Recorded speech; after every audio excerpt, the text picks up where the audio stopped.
Okay, Shady Town, all over the place. Latest reporting today is that both the University of Arkansas and the University of Tennessee are potentially going to bring lawsuits against Madden and Nico Iamaleava because they transferred. And the question is, can they do that? Okay, so just real quick, as a matter of law, they've got contracts, but they don't have contracts with the university. The athletes have contracts with the collective. Okay. Now, the contract can say many things, and we don't have access to what the contract is. Like, I don't have a copy of their agreement. But what typically happens is that the collective wants their money back. They don't want to bring a claim against anybody. They don't want to spend money in litigation. That's not a good use of resource. They just want their money back.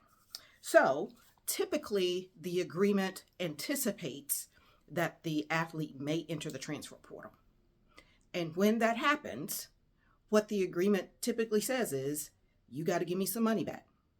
Okay. Now, the agreement may have already provided for some holdback funds.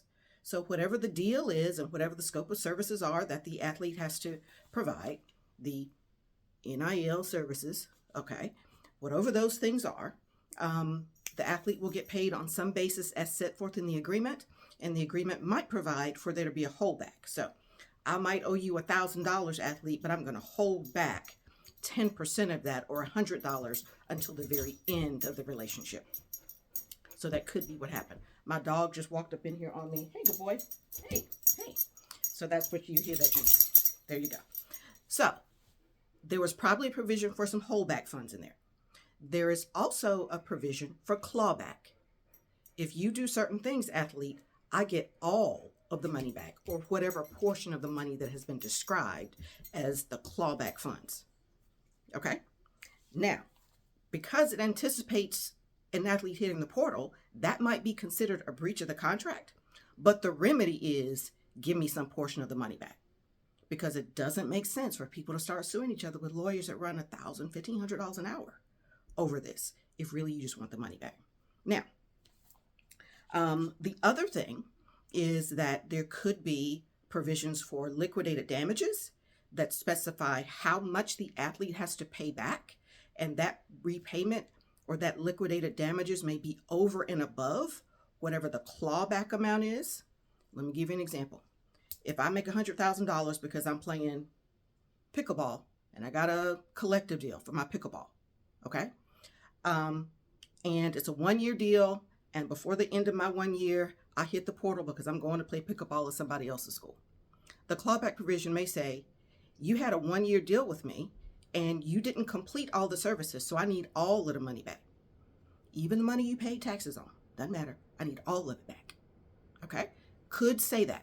It could say you've earned a certain portion of the money, so I don't need that whole $100,000 back. I just need some other smaller portion back.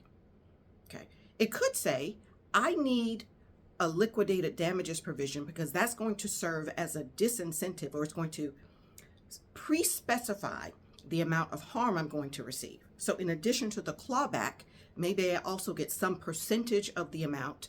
The collective gets back some percentage of the amount that they paid me. So again, my $100,000 pickleball collective deal, okay, I hit out. According to the terms, I owe them the whole $100,000 back, and I may owe them a liquidated damages amount of, say, 25% of that. So in addition to the $100,000, I also owe them $25,000. It's just money at this point, okay? Now, the dollars are not small, but it's money. Now, this is harmful to the athlete because they paid taxes on money. They've done things on money. So I got $100,000, but I don't actually have $100,000 to give back to you because I paid Uncle Sam. I paid plenty of people off of the $100,000. Okay, I might have paid my agent. Okay, so it's a punitive provision, but the remedy for the collective is money. Now, it's also possible that the collective has created a security interest, okay, or provision where they can get collateral assigned. So until you pay me back, athlete, Janine, you don't have $100,000 to pay me, that's okay. I'm going to put a security interest or a lien on everything you own until you pay me my $100,000 back. And that lien will follow you throughout your life. Now, that's just some of the things the agreements can say. I have no idea what these agreements say with Nico and Madden. I know it is not in the best interest of the collective to start spending money on lawyers, when really they're all about money. And that's not a good use of money when all you want to do is get it back. So we'll see what they do. I just wanted to hop on right quick and share this with you. Let me know what you think. Let me know what you think. Okay? As always, it's good to talk to you.